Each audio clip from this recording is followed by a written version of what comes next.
Assalamualaikum. Halo tuh, apa kabar? Semoga semua dalam keadaan sehat.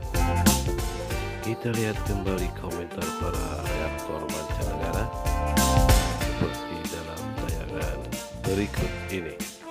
Selamat menikmati.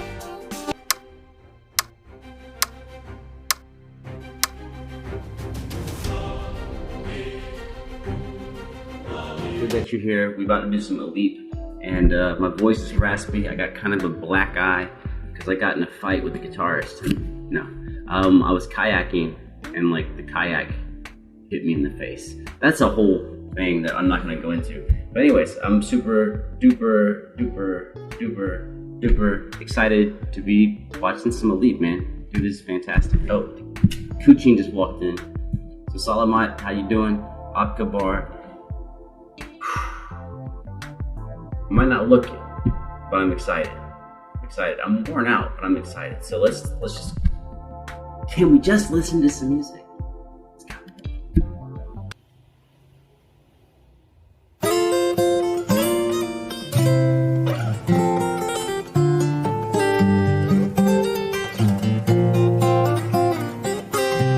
Dude, I love that I know he's amazing, and every time it's like a week between videos, I see him play, I'm like, oh yeah, he's great. I know he's great. I know that. But every time he plays, I'm like, oh yeah. I forgot. I mean, I remembered, but I forgot.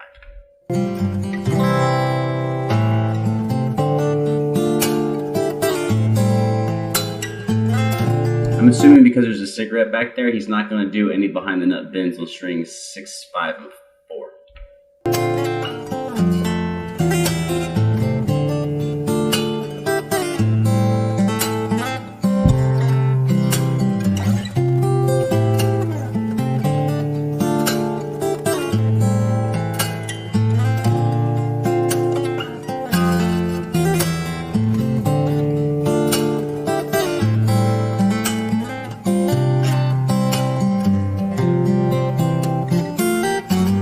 Oh, new section.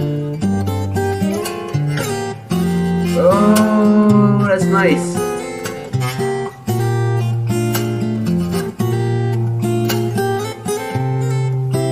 I'm realizing that my brain is slow because right now I'm having a hard time remembering what he's been doing. He had this cool D minor to A minor switch, but now this new section, I'm already kind of forgetting, so I'm gonna back up.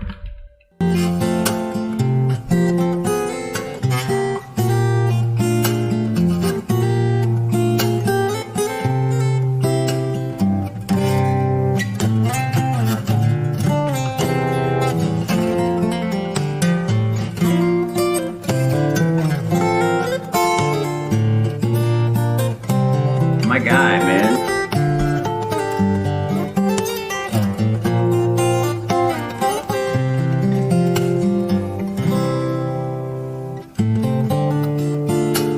That's the slide I was talking about, right there. We're D minor, back to A minor. Let's back up for like 5 seconds. Right here.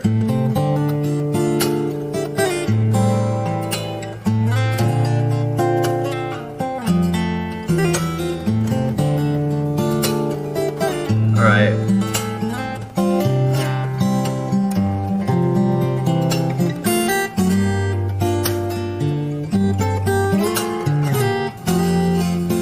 Such a cool little transition.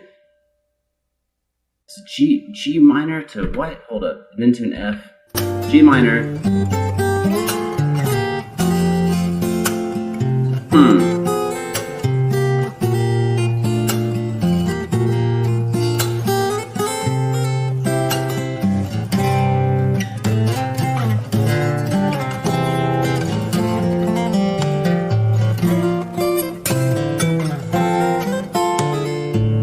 I'm not probably going to remember how to do it, but let's back up for a second. He has this cool little bass line. It's only like 3 notes, 4 notes, something like that. But it's really tight, and it's really contrasts what he was doing a second ago. It's when he moves up to a C something.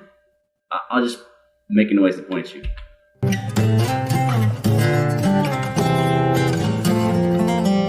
Here. Right there. Bum, ba-da-dum, da-da. That's like in the bass line, and there's still a melody underneath. That's dope.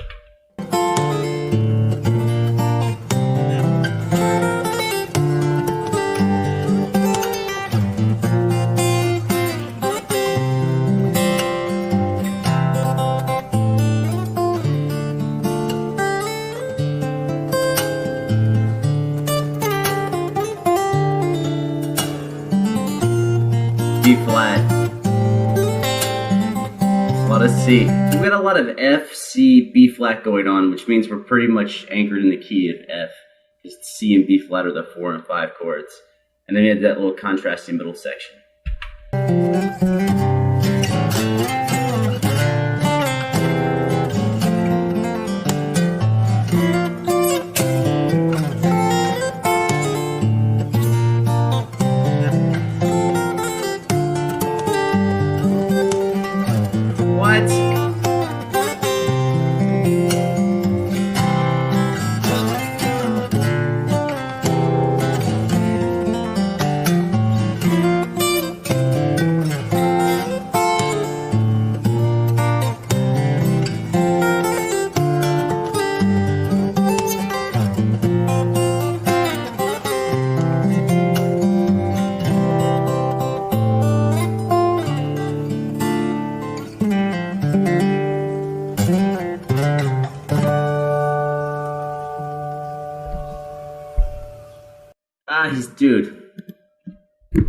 He's always like staying amazing.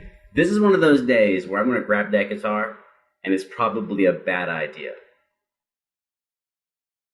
It's probably a bad idea. Because like my memory is no good. I'm so like worn out from stuff. Let's see. I don't know. Are you into guitar? Kind of.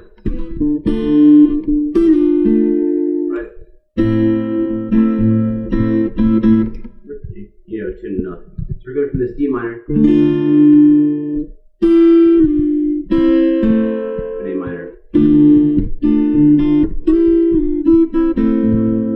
So that's something he did in there a lot, which is pretty cool. And then one thing which he did, which is not really complicated to do, but sometimes you forget that's something you can do, which is that if you will just go from the root to the 5th of your chord and then back down, it kind of gives a temporary cadential feeling. That's all a stupid word. Cadences are when you have a moment of rest in the music, like not a pause.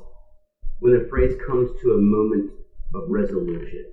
So when you say cadential phrasing, you're saying when you play a phrase in such a way that it has a moment of resolution. Usually that's between different chords, right? So for example, right, we go from D minor to G7 to C major. That's cadential, right? Right? Whoops, one. I told you it was a bad day. There's our moment of resolution. And the resolution is coming from the chord movement, going from D minor to G7 to C. A little 2-5-1 simple jazz thing. You can actually create that within a chord with no chord movement, just by tagging the 5. She did that on that C chord. Right? I didn't really go anywhere, but it sounds like we went somewhere and came back. And you can just repeat it over and over again and it becomes more like a country thing.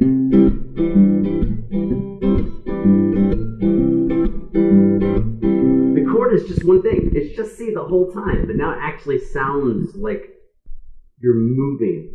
And you're moving because of what the bass line sounds like. But you haven't really went anywhere. It's still just C.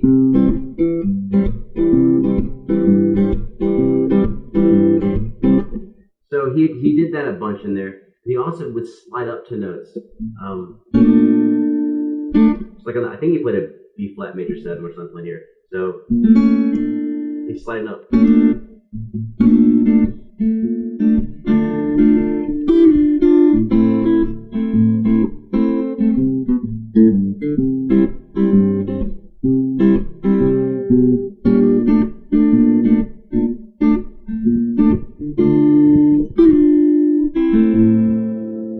I told you I wasn't going to be able to come up with very much today. My brain is just like mashed potatoes, spaghetti.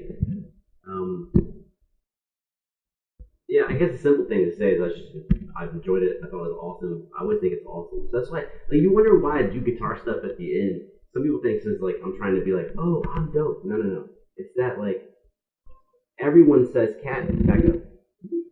Coochie, man. that like everyone is watch this video and be like, oh, he's dope. And so I just try to add something, but then there's days like today where I don't really add that much at all. Oh, he did do something like this, which is not, I'm not going to play what he played. I don't remember what he played. But when you can hit a chord and let the bass line ring out and then put a fill in. So we take that C chord. Now the problem with that is that it takes a finger to do each one of those notes, the C and the G. So I have to kind of stay here to do that. But if we take a D minor, which he did this in the song, the 1 and the 5 on the D minor chord, the D and the A, are both open strings. So you can actually leave and the D is still ringing.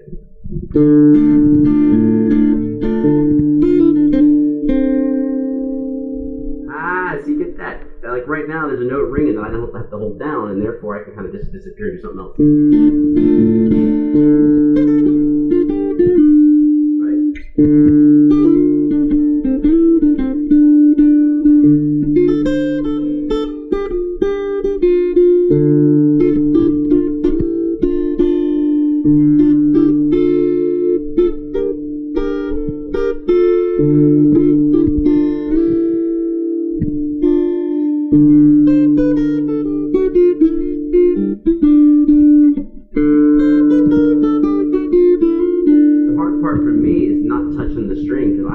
I immediately want to, when I play single note lines, I want to rest my hand down. But if I do that, then I want that note. So it's safe to keep my hand out of the way.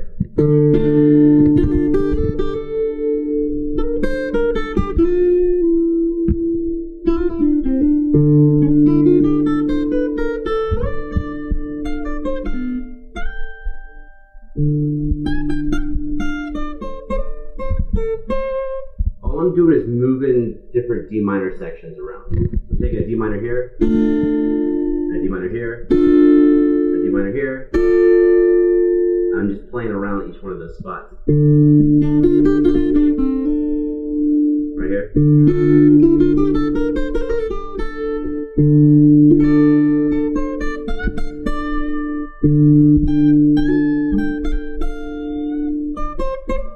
This is the same D minor third over here.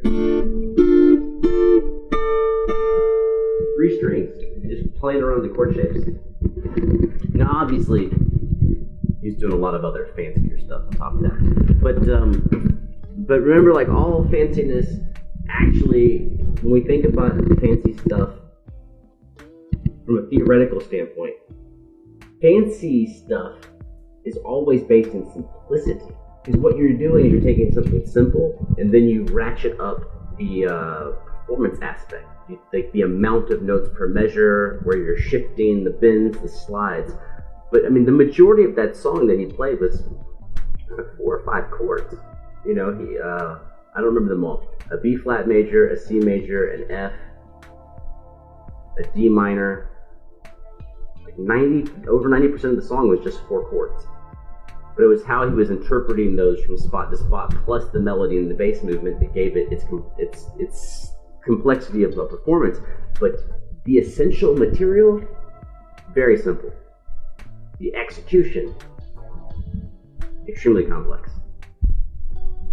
You know, that's what makes him awesome, and other people who are awesome. You know, pretty cool. Anyways, thank you so much for being here. I should just freeze it with my hand in the air and my mouth open. But I'm not. What's the word? Montop? Mantap. Montap. Montop. Montop. Great. Right? Y'all are awesome. I'm out of here.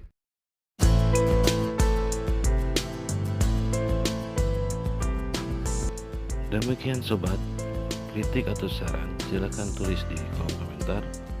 Jangan lupa untuk subscribe, like, dan share supaya tidak tertinggal tayangan-tayangan menarik lainnya. Wassalam.